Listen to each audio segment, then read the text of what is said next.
Tusikia neno la Bwana na naamini ya kwamba litatubariki. Fungua nami katika kitabu cha John chapter 2.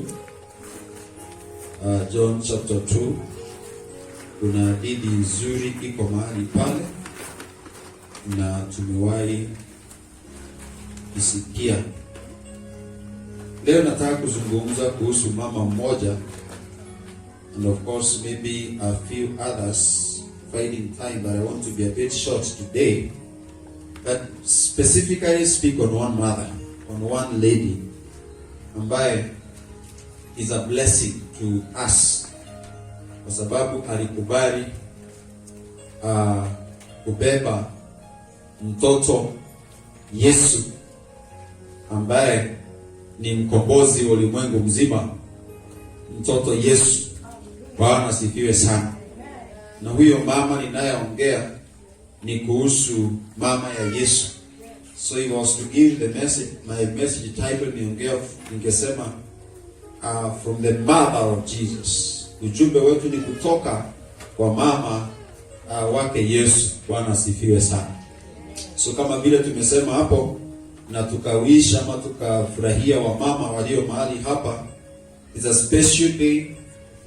We may not celebrate it in a big way, but I want to encourage the mothers who are here. Feel encouraged and feel very much appreciated because of what you have done and because of the things that you continue to do for your families. Praise the name of Jesus. Please accept them. Hata kama hakuna kitu tutawapea, wewe appreciate. Tutawapea maombi, tutaombea sana. Tutaombea sana. Na tuko serious. We're very serious. We're going to pray for you, that God will continue giving you more grace even in the times that we are living in. Praise the name of Jesus. We want to celebrate because we acknowledge the efforts that you people, the mothers, do. And even in our society, in the nation of Kenya today, in our churches, hata tukiangalia mahali ambapo tuko wa mama, and in every church or in every setup, maybe apart from the politics, wa mama ni wengi almost everywhere. Tukienda maybe kwa hizo viti za kisiasa ndio unakuta sasa hawako, but we thank God because they are wako huko nyuma, hatuwaoni lakini they are behind the scenes. Praise the name of Jesus. Hata kwa wale ambao sasa hivi, maybe for them who may be watching us on the social media, you see me preaching, but kuna watu wako na huko, kuna vitu zinafanyika lakini hawaoni. Bwana sifiwe sana. Kuna mtu anacheza keyboard somewhere maybe. Kuna mtu mwingine anaunganisha vyombo. But for you to get this message, it is because kuna mtu anafanya vitu behind the scenes. Praise the name of Jesus. So even for our mothers, I know you do a lot. The giants we see, the many people we see, they do a lot. Now, Jesus hangekuwa pale, Maria asingebeba. Si ni kweli? So the Mary mother of Jesus is equally a great servant and a great woman of God. So we all agree, tunakubali sisi wote ambao tuko na wazazi ama mama zetu, they play a big role in the society. They play a big role in our lives, and they are a big blessing. Bwana Yesu asifiwe sana.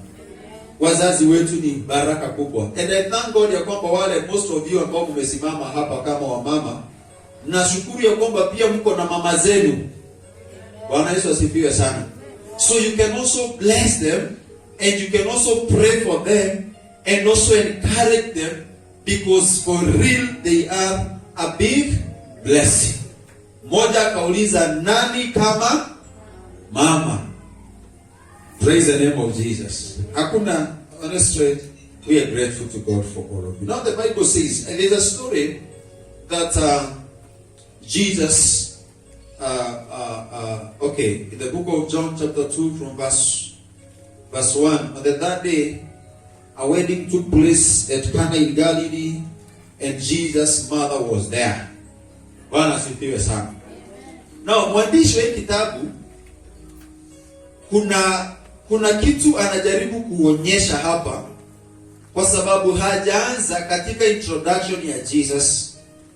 I want you to know here, it's about the miracle, the first miracle ambayo Yesu alifanya katika harusi aliyokuwa amealikwa. Na katika ile harusi, of course, Jesus being there, he should have been the person ambaye anadhihirika sana, ama the mtu, of course, apart from the harusi, maybe yeye ndiye ambaye ndiye the main man there.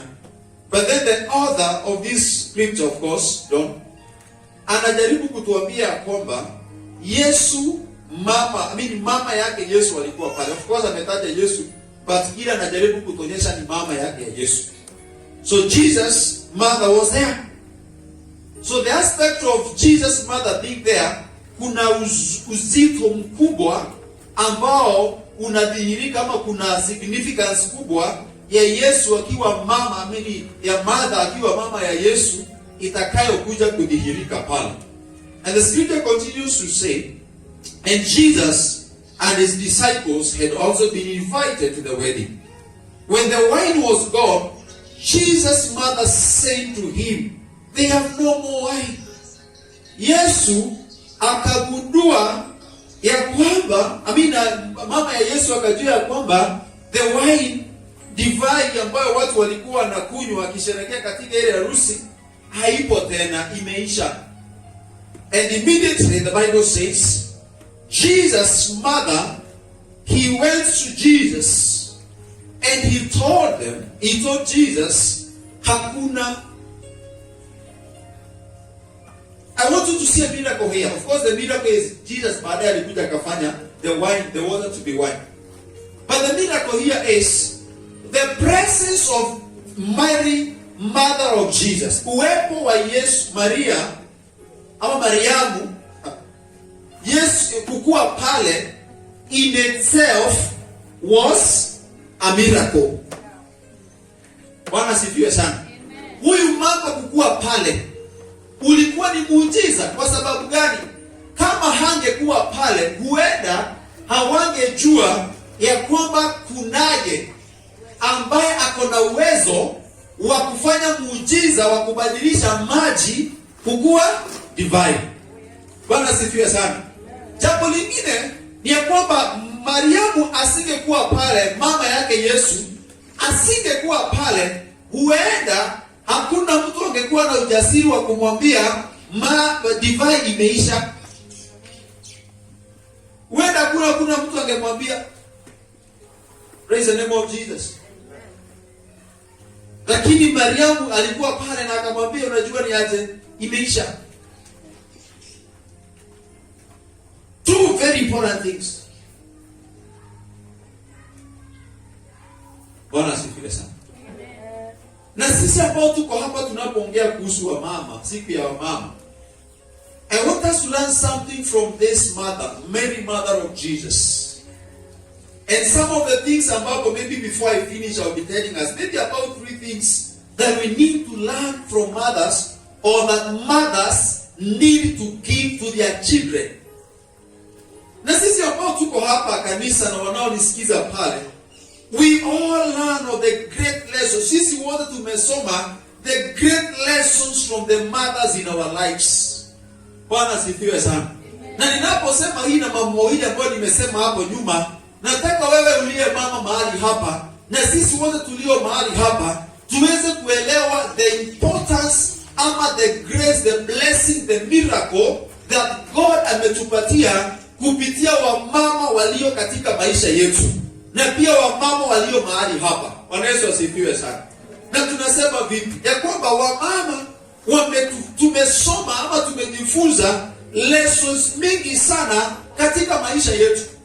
All of us, hata nyinyi ambao ni wamama mahali hapa, I know there is something that nikikuuliza leo ambayo mama yako alikufunza, ama jinsi ambavyo mama yako alikulea, you have an idea. There is something you can remember. Maybe wale ambao walizaliwa katika jamii za Kikristo, kuna maombi labda alikufunza, kuna scriptures labda alikufunza, kuna jinsi ya kujibeba labda ambayo alikufunza, ambayo ni muhimu, na mpaka leo uko vile ambavyo ulivyo, kwa sababu kuna jambo ambalo aliyekuzaa akakubeba miezi 9 ama zaidi, na kwa neema ya Mungu umefika mahali ambapo umefika. Praise the name of Jesus. So Yesu mwenyewe ambaye ndiye the main man in the scripture, actually the Bible from Genesis to Revelation, the main man is Jesus, the savior of the world. Hallelujah. Hata yeye alikuwa na mama, and of course we all know, na tumesema alikuwa anaitwa Mary. And we learn some lessons from this. Mary brought up Jesus under difficult circumstances, by the way. Na sisi tunajua vile ambavyo Yesu alizaliwa. Alizaliwa mahali palikuwa na palikaa ni kama, mahali pa chini kabisa. Mahali ambapo ng'ombe walikuwa, mahali pa chini kabisa. And I'm thinking maybe Mary, he didn't know the destiny or the great future of the person, of the man he was carrying. But nonetheless, alisema ya kwamba kwa vyovyote vile nitamlea na nitamzaa na nitamtuza na nitamwazia mazuri pia. No wonder one time wameenda kwa hekalu katika kutoa sadaka zao pale, na wameenda kuelekea nyumbani, na wanafika nyumbani wanakuta Yesu hayuko, and they purpose, we are going to go back and look for this son. Bwana sifiwe sana. So Mary may have brought up Jesus under difficult circumstances, just as some of us have been brought up through.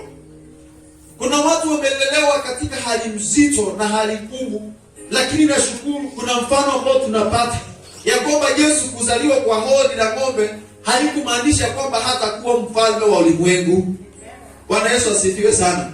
Kwa hivyo hata wewe kuzaliwa katika position ambayo ulizaliwa, ama katika ile hali ambayo ulizaliwa, na unyonge huo na kung'ang'ana huo, hiyo yote haimaanishi ya kwamba kenye Mungu amepanga na maisha yako akija kuja kutimia. Praise the name of Jesus. Whatever it is, I'm telling you, whatever inaweza kuwa ngumu, but as long as you stay consistent, as you stay believing in God and you have hope, you will finally get to the place ambayo Mungu anakusudia katika maisha yako. Mary was also patient to see the will of God being fulfilled. Mary, mother of Jesus, was patient to see kile ambacho Mungu alikusudia kufanya na huyu mwanae Yesu.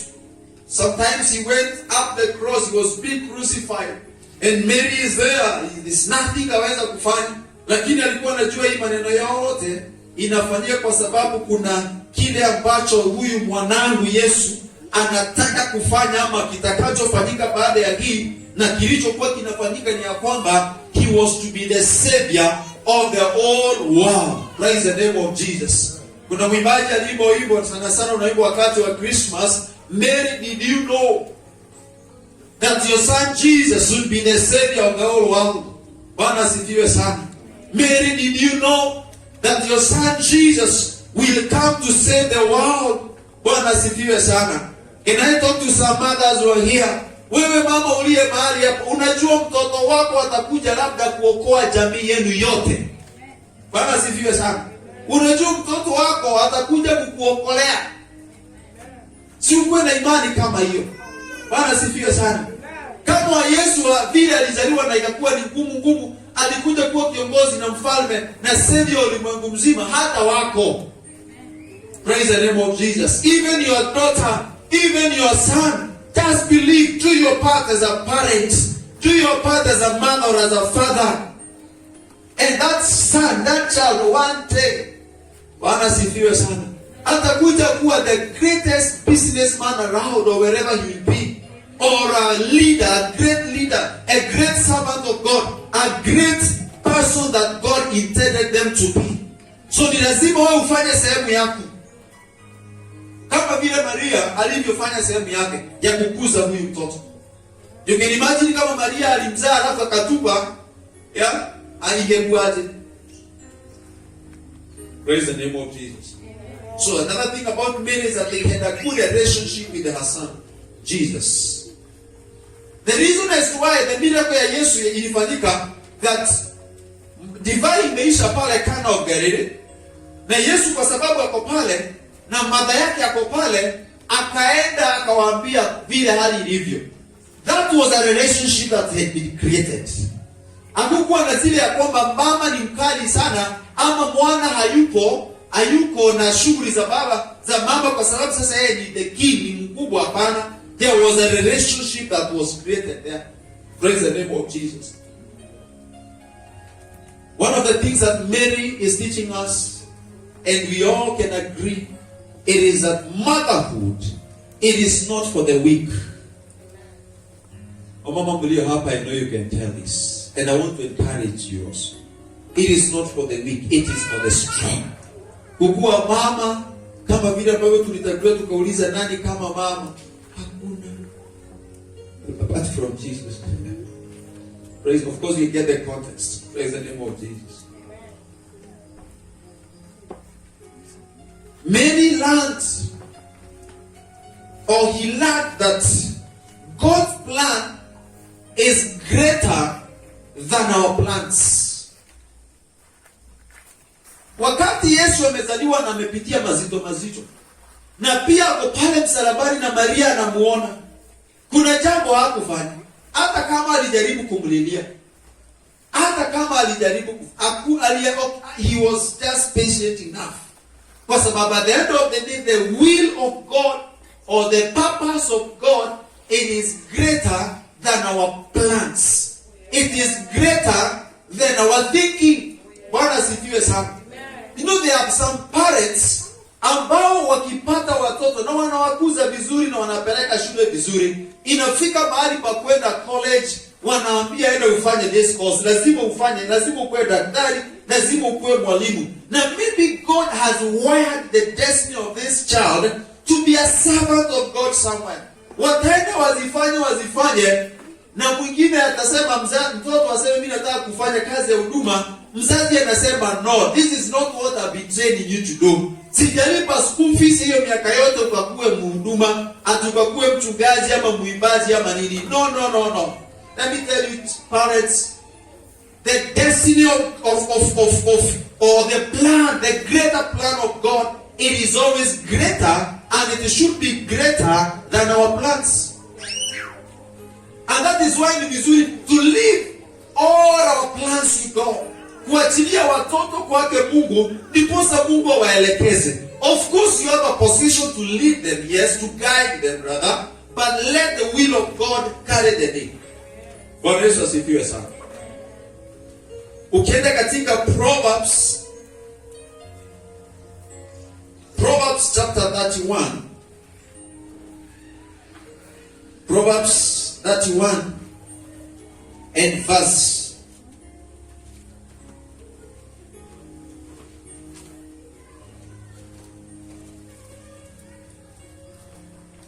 31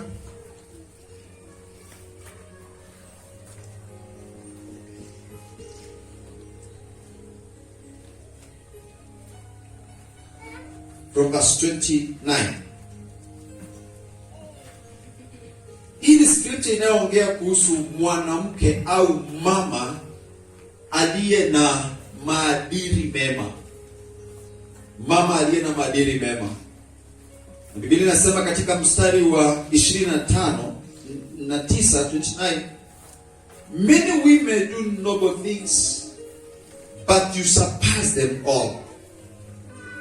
Charm is deceptive, and beauty is fleeting, but a woman who fears the Lord is to be praised. Bwana asifiwe sana. Give her the reward she has earned, and let her works bring her praise at the city gate. Mwanamke huyu ambaye ama mama huyu ambaye ako na maadili mema amepatiwa sifa kadhaa pale. Na mstari ndio tumesoma anasema ya kwamba many women do noble things, wanafanya mambo mazuri, lakini huyu ambaye ni mwenye maadili mema anawapita wote. Bwana sifiwe sana. Wanawake, let me tell you, ni wengi, wamama ni wengi, wamezaa presidents, wamezaa businessmen, wamezaa members of your parliament, wamezaa all kinds of people, great people, doctors, name them, wamewazaa. But wote, in as much as they are doing a great job, yule ambaye amewapita wote ni yule ambaye anamuogopa Mwenyezi Mungu. Bwana sifiwe sana. Let me tell you, watu wa Mungu na wamama mnaonisikiza, huenda wewe haujajulikana kwa society kwa sababu hakuna position mtoto wako ako, or maybe you think they are just hawako mahali ambapo wamejulikana ama hawana future. Let me tell you, you just need to know one secret, and the secret it is knowing God and fearing God. Bwana Yesu asifiwe sana. The Bible inasema charm is deceptive and beauty is fleeting. Mambo ya urembo na nini, hayo mambo yote inaweza kudanganya na pia inapoteaga. Urembo na mambo yake si mbaya by the way, lakini inakujaga na wakati yake na inaisha. Lakini yule ambaye anamuogopa Mungu, huyo anahitaji sifa zake. Praise the name of Jesus. And that is why if you're here and you're listening to me, na wewe ni yule ambaye unamheshimu Mungu na unamuogopa Mungu, wewe hongera. Hongera kwako. Na Mungu akubariki zaidi. Mungu akupe neema zaidi. Akupe maarifa zaidi. Akupe nguvu ya kufanya kazi na uweze kuona watoto wako. Mungu akituweka kabla ya kurudi kwa Kristo Yesu. Praise the name of Jesus. So regardless of the many doctorates, papers, business, nini kubwa, all those things are good. Lakini cha muhimu ni yule ambaye anayemuogopa nani? Mwenyezi Mungu. Some version nasema give her the honor. Mheshimu huyo mama. Bwana sifiwe sana. Mama anayefunza watoto wake neno. Mama anayeombea watoto wake. Mama ambaye ana sacrifice kwa sababu ya watoto wake, na si kuwapeleka kwa clubs na kuwapeleka kwa beauty contest. Hapana, ni kuwapeleka kwa nyumba ya Mungu ndio waweze kumjua Mungu. Huyo mama aheshimike. Praise the name of Jesus. Rudi nyuma tena katika the same Proverbs chapter 22 and from verse 22. Bible inasema hivi.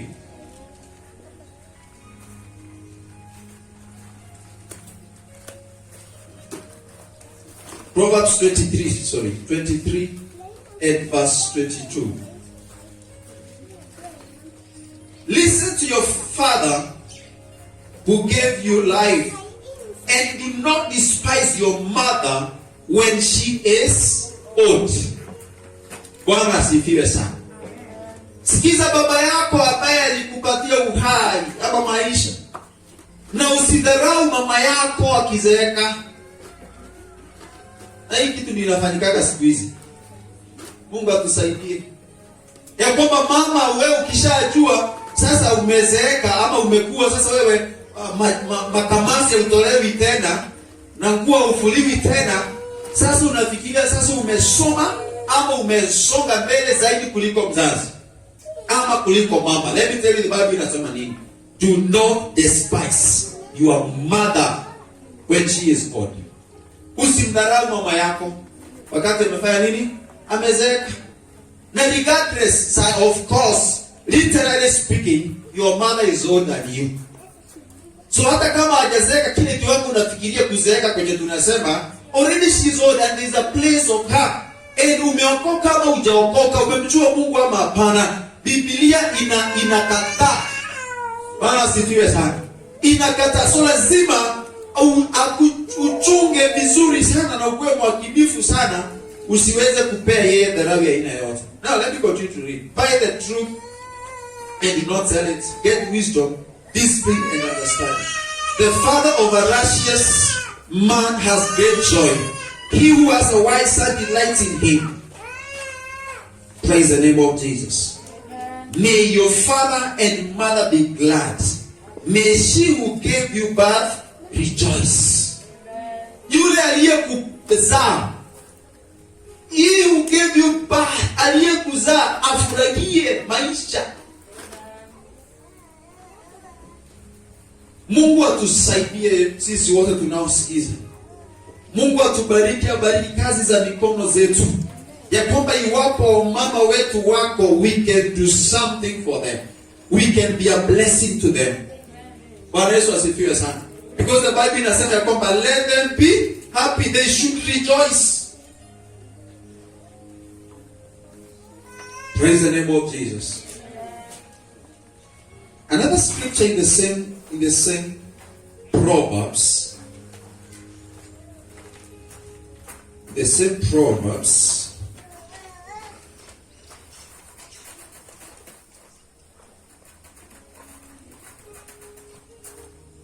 Actually, yenye nimesoma hapo awali from 31, Proverbs 31 and from verse 28. One of the things which is a blessing of this woman ni ya kwamba watoto wake wanapomwangalia wanamuita aliyebarikiwa. Praise the name of Jesus. Her children arise and call her blessed. Bwana asifiwe sana.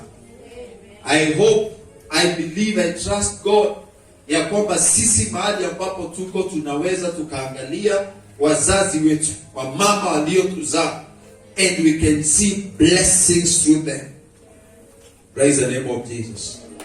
Now, as I finished, mama ni vizuri tumemsifu na yale mambo yote ambayo tumeongelelea hapa. Lakini kuna kitu ambacho ningependa kutia changamoto kwa wazazi, kwa wamama wote tulio mahali hapa. And we have seen, we continue to pray for you. There are three things that the mother, three best things that can a mother give to their children. Mambo matatu ambayo pitia kwa upesi ambayo mama yeyote yule anaweza akaachia mtoto wake. Praise the name of Jesus. Let's go to Deuteronomy, or you can just write Deuteronomy chapter 6 and from verse 6. Deuteronomy chapter 6 from verse 6. Now, these commandments that I give you today are to be upon your hearts. Impress them on your children.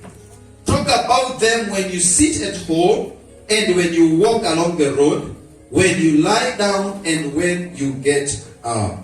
Bwana asifiwe sana. So kama kuna jambo, kitu kimoja ambacho mama unahitaji ama mzazi unahitaji kumpatia mtoto wako ni neno la Mungu. Bwana Yesu asifiwe sana. Leo hii najua kuna wazazi wengi sana wanafanya kazi kwa bidii, wana strive sana ndiposa waweze kufurahisha watoto wao na kuwapeleka out kila weekend, kuwapeleka swimming kila weekend. Na sasa hata mahali unawapeleka hizo out ni mahali ambapo unakuta watu wako na tabia za aina yoyote, kunywa mapombe, tabia mbaya za kimavazi na nini haya yote, vitu ambazo hata mtoto akiangalia na shindwa huku ni wapi na hizi ama hawa watu wametoka wapi.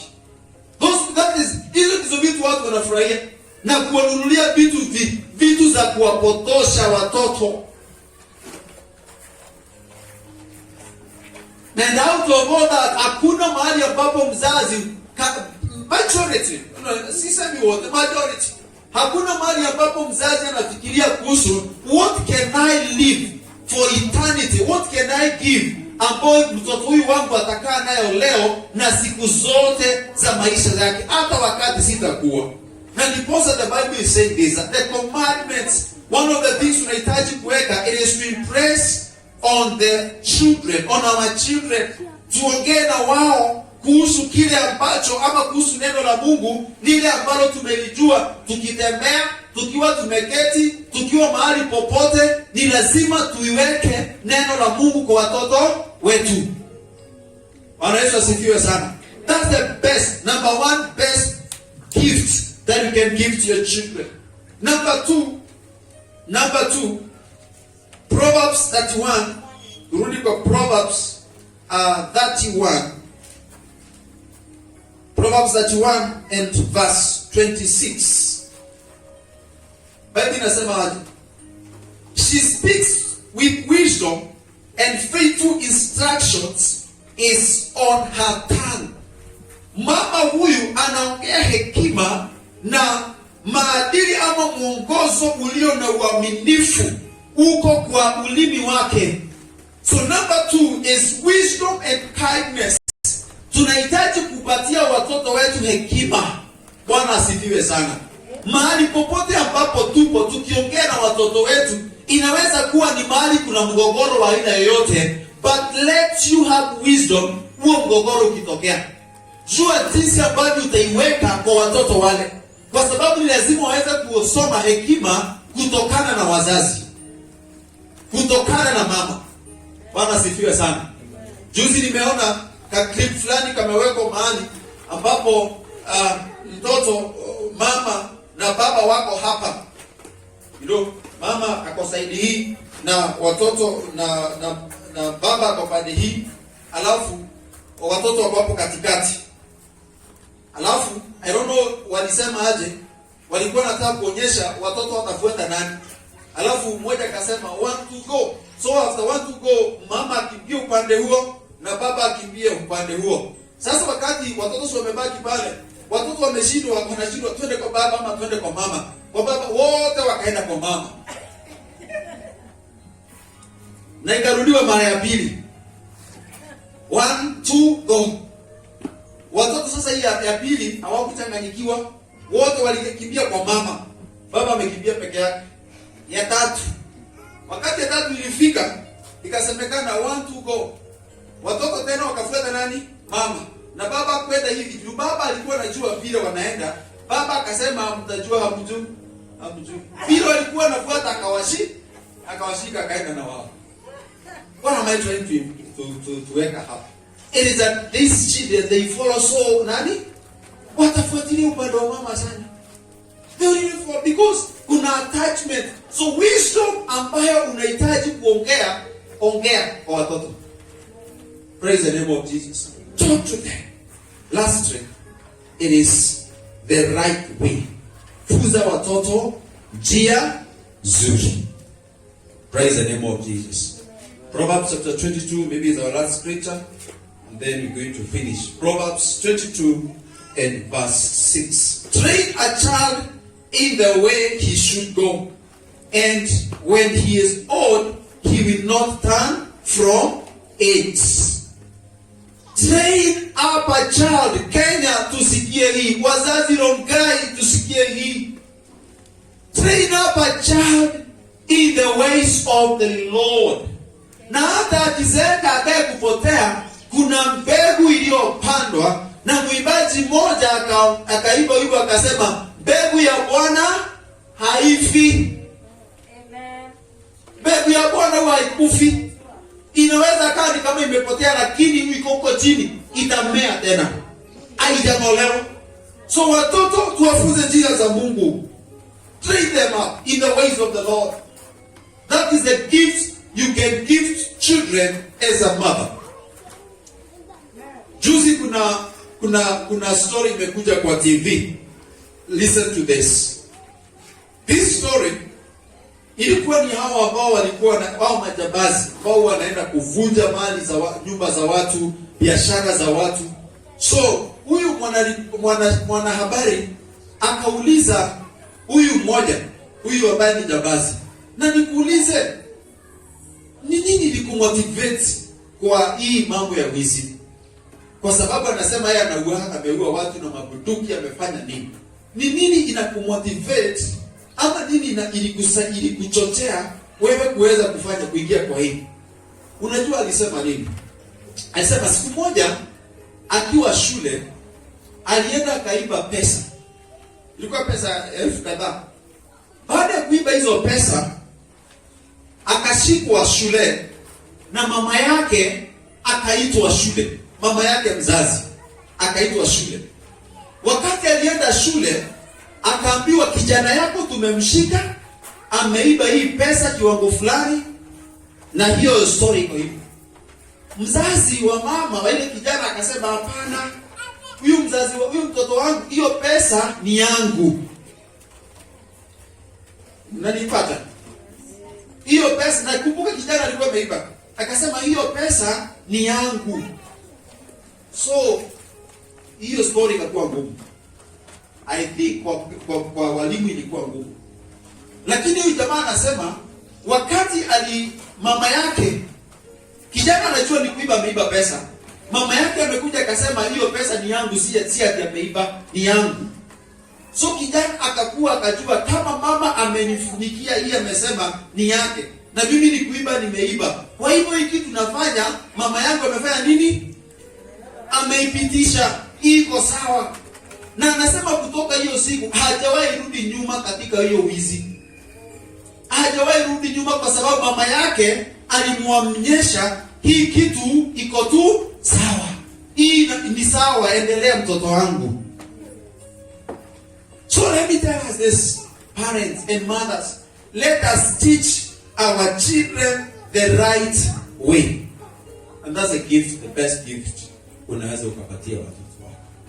Bwana Yesu asifiwe sana.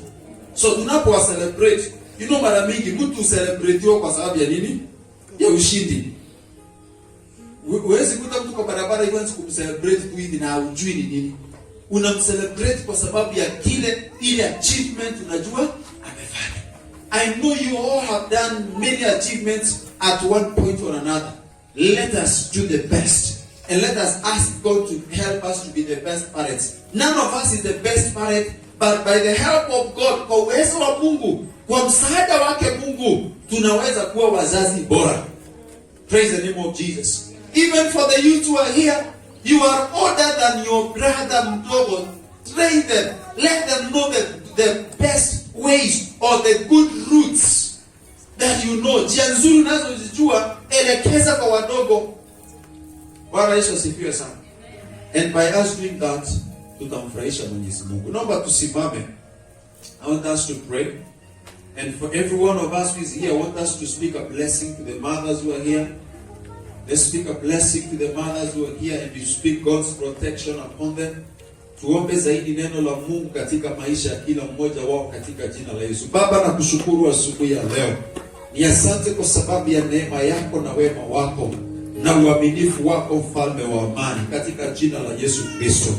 Asante kwa sababu ya neno lako ambalo umetupatia asubuhi ya leo. Ninakushukuru Bwana kwa sababu uko na mpango mzuri kwa sababu ya kila mama aliye mahali hapa. Tunapata mfano mzuri sana wa mwanao Yesu Kristo alivyozaliwa na mamaye na akamlea vizuri katika njia nzuri. Na siku ya leo Bwana, tunakumbuka Yesu aliyezaliwa zaidi ya miaka 2000 iliyopita na kazi nzito na kubwa aliyofanya kwetu. Jina lako Bwana lipewe sifa na utukufu wote katika jina la Yesu. Ninaombea kila mama aliye mahali hapa. Naomba neema yako na nguvu zako juu ya maisha ya kila mmoja wao. In the mighty name of Jesus. Ninawabarikisha kwa neema yako Bwana.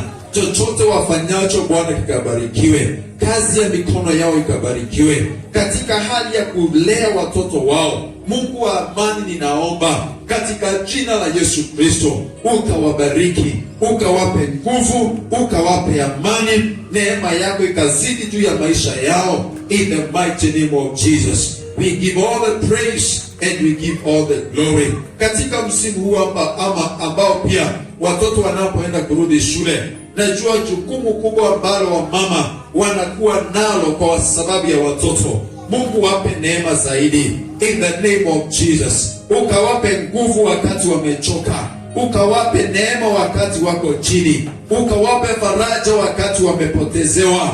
In the mighty name of Jesus Christ, neema yako juu ya wao. In Jesus mighty name, ninaamini ya kwamba Bwana, maisha yao Bwana itakuwa ya furaha, lakini sio majuto. Umewabariki wengi na watoto hawa ni baraka. Naomba baraka hizi Bwana zikalete amani katika jamii hii.